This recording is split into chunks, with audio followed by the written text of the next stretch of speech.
अमोटी हमको समस्त बालीजात्रा हार्दिक हार्दिक अभिनंदन जानू बहुत लेट लेट क्राउड देखुली मैंने सब सब बाहर भावुली मैंने समस्त पड़े आस तो ये देखा मिलूँ बाहर जी अच्छा धीरे धीरे से अच्छा तो थैंक यू ये बहुत बहुत धन्यवाद तो समस्त सुबुजी समस्त जेहेतु इष्ट देवी मां समलेश्वरी नारे आम ग्रुप महारानी आरंभ करवा तो पसंद शामिल हुए ना देखो आगे शामिल हो क्राउड आसुनी लाउड तो समस्त यदि क्राउड मां को डाकिले मां स्टार्ट हो मां ही एंड तो मां को डाकिले स्टार्ट होबे तो मां को डाकिला ना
वो लेफ्ट साइड में जितने अच्छे होती है सबने काउंट करेगा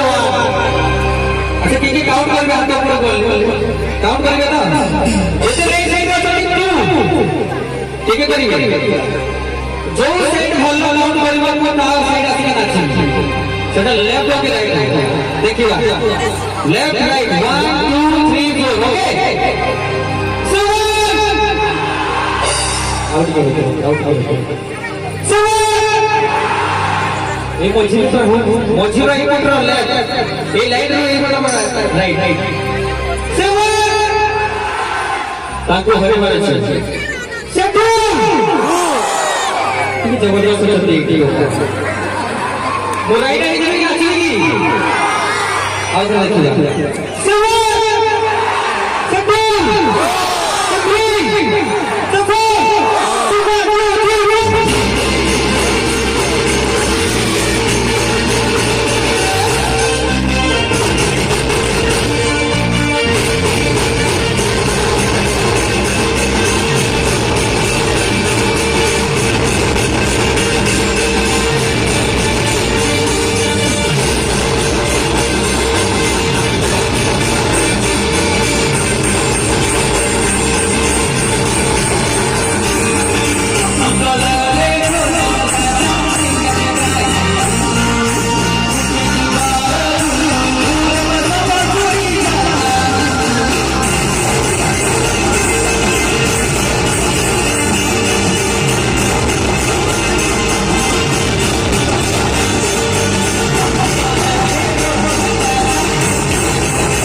Saya kita boleh